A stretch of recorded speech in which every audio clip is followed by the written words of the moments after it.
கற்பித்தலின் தன்மை மற்றும் பண்புகள். Characteristics of teaching.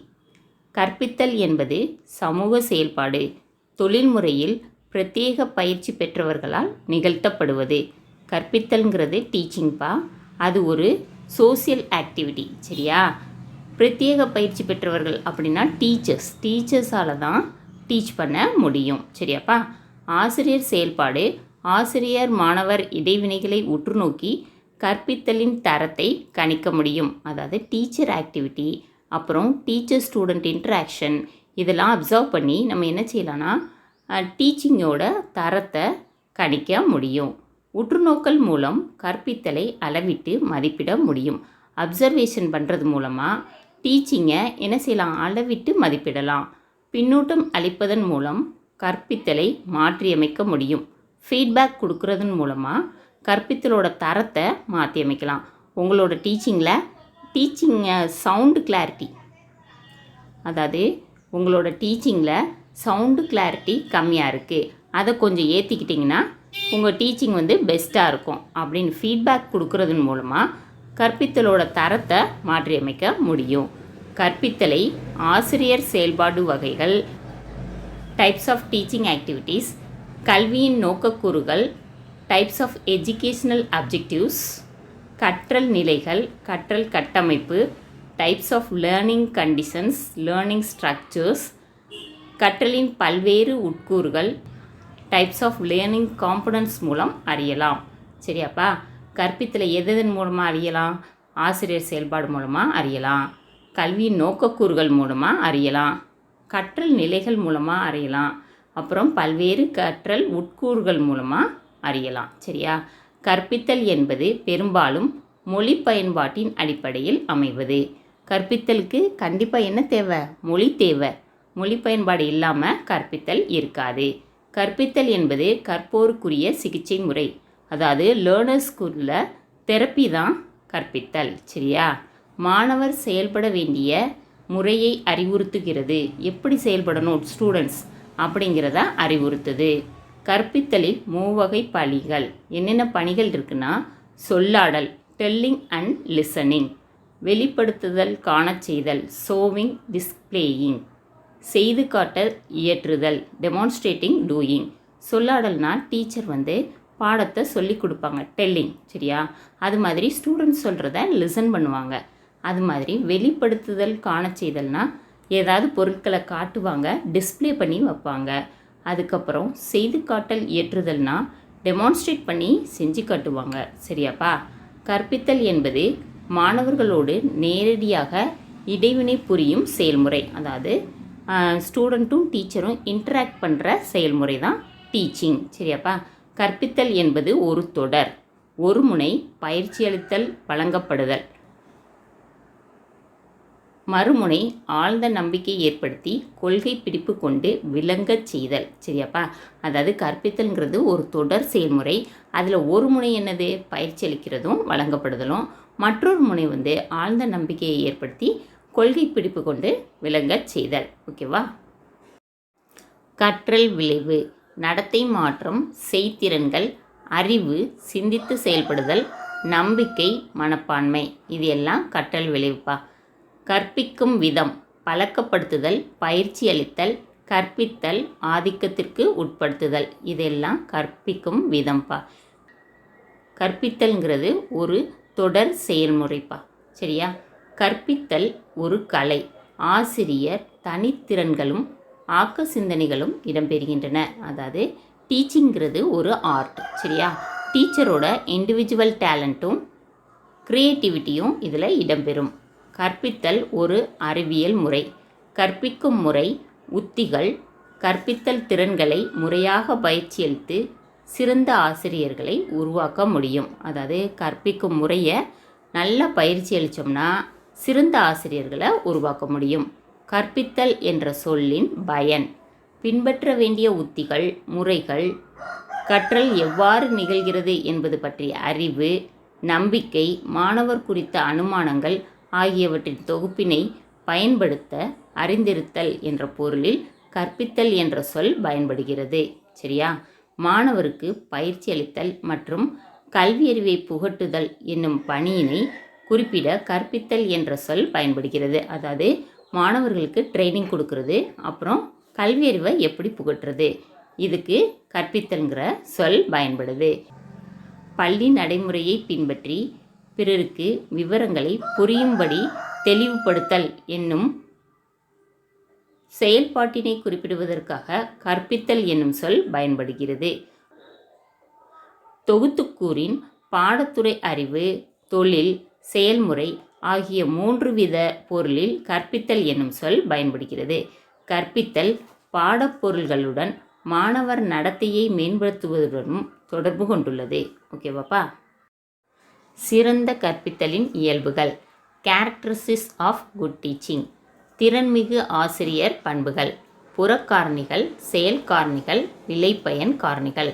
இவற்றில் ஆசிரியர் கற்பிக்கும் திறன் செயல் காரணிகளால் உருவாக்கப்பட்டது. 3 காரணிகள் சொல்லியிருக்காங்கப்பா. புறக்காரணி, செயல் காரணி, விளைபயன் காரணி. இதில் ஆசிரியரோட கற்பிக்கும் திறன் செயல் காரணிகளால் உருவாக்கப்படுது. சரியா? சிறந்த கற்பித்தலின் இயல்பை விளக்கும்போது சமூக அமைப்பு, அரசு அமைப்பின் வடிவம் ஆகியவற்றை கருத்தில் கொள்ள வேண்டும். சரியா? அரசு அமைப்பின் வடிவம்னா 2 வடிவம் இருக்குப்பா. எதேச்சதிகார அரசு அமைப்பு, ஜனநாயக போக்குடைய அரசு அமைப்பு. சரியா? ஃபர்ஸ்ட் ஒன் எதேச்சதிகார அரசு அமைப்பில் அரசின் கொள்கைகளும் மதிப்புகளும் போற்றப்பட வேண்டும். அரசோட கொள்கைகளும் மதிப்பும் என்ன செய்யணும்? போற்றப்படணும். ஆசிரியர் மாணவர் இடைவினை மூலம் அரசின் கருத்துக்களுக்கும் இலக்குகளுக்கும் ஏற்ப மாணவரிடம் நடத்தை மாற்றங்களை ஏற்படுத்த முயல்வதே சிறந்த கற்பித்தலாகும். சரியா? டீச்சர் ஸ்டூடெண்ட் இன்டராக்ஷன் மூலமாக கவர்மெண்ட்டோட கருத்துக்களையும் கோல்ஸையும் என்ன செய்யணும்? மாணவர்கள்ட்ட நடத்தை மாற்றத்தை ஏற்படுத்துறதுக்கு முயலணும். சரியா? அதுக்கப்புறம் ஜனநாயக அரசு அமைப்பில் அவரவர் தம் எண்ணங்களை வெளிப்படுத்தவும் தம் மதிப்புகளை உருவாக்கி கொள்ளவும் சுதந்திரம் உள்ளது. சரியா? ஜனநாயக போக்குடைய அரசில் என்னென்ன அவங்கவுங்க எண்ணங்களை வெளிப்படுத்துறதுக்கும் மதிப்புகளை உருவாக்கிக்கிறதுக்கும் சுதந்திரம் இருக்குது. கற்கும் அனைவரும் தத்தம் வாழ்க்கை அனுபவங்களுக்கு ஏற்ப சிந்தனைகளையும் மதிப்புகளையும் உருவாக்கி கொள்வதோடு மாற்றமடையும் சூழ்நிலைக்கு ஏற்ப நடத்தை தகவமைப்பு பெறுதல் அவசியம்.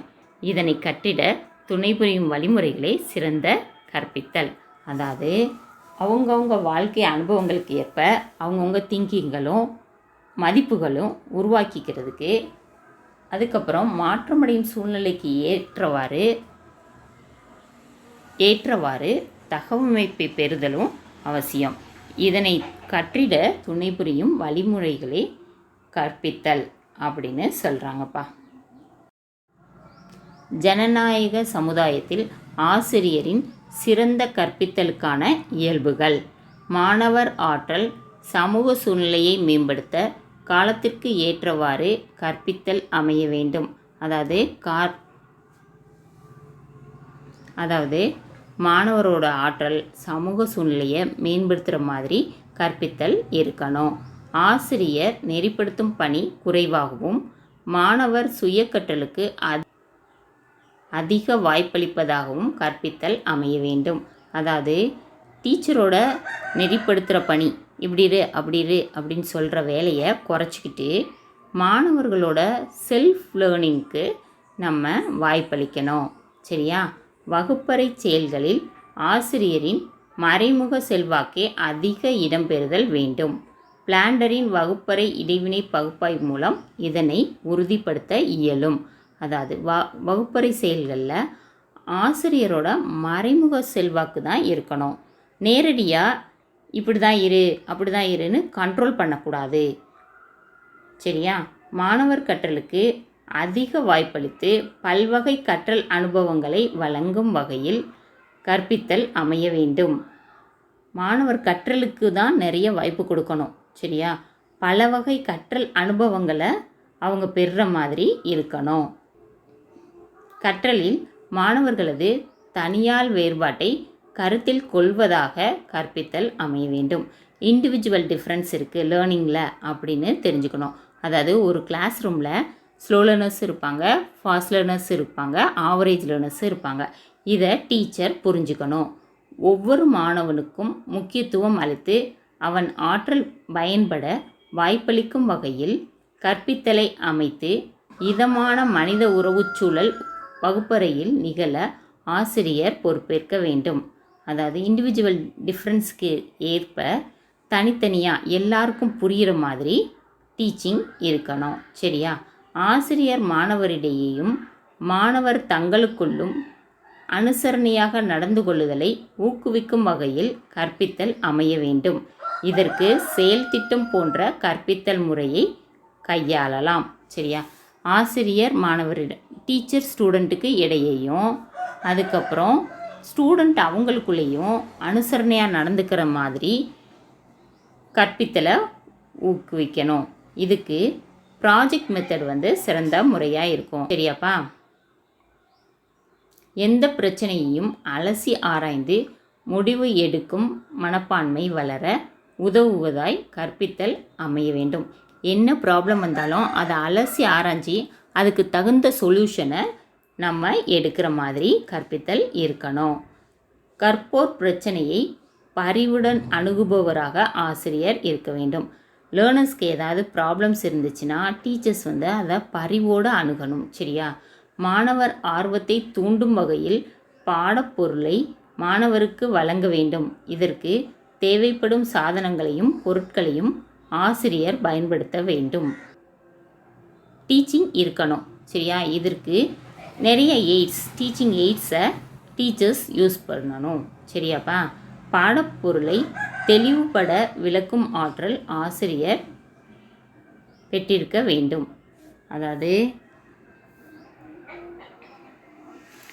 பாடப்பொருளை தெளிவுபட விளக்கும் ஆற்றல் ஆசிரியர் பெற்றிருக்க வேண்டும். நடைமுறை வாழ்க்கைக்கு தொடர்புடைய எடுத்துக்காட்டு தருதல், சரளமான மற்றும் எளிய மொழிநடை பயன்படுத்துதல். சரியா? பாடப்பொருளை தெளிவாக விளக்குறதுக்கு ஆசிரியர் ஆற்றல் பெற்றிருக்கணும். அதாவது நடைமுறை வாழ்க்கையோடு இருக்கிற எடுத்துக்காட்டுகளை நிறையா சொல்லணும். அது மாதிரி சரளமாக பேசணும். அதுக்கு தக்கன மொழிநடையை பயன்படுத்தணும். ஓகேவாப்பா? சிறந்த கற்பித்தலின் இயல்புகள். மாணவர் சுய கற்றலுக்கு வாய்ப்பளித்தல். மாணவர்களோட செல்ஃப் லேர்னிங்க்கு வாய்ப்பு கொடுக்கணும். பல்வகை கற்றல் அனுபவங்களை அளிப்பதாக இருத்தல். பல வகை லேர்னிங் எக்ஸ்பீரியன்ஸை பெறுறது மாதிரி இருக்கணும். தனியார் வேறுபாடுகளை கருத்தில் கொள்வது.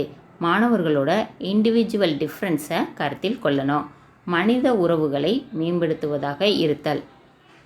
வாழ்க்கை அனுபவத்தை நேரடியாக உணர்த்த வாய்ப்பளிப்பதாக இருத்தல்.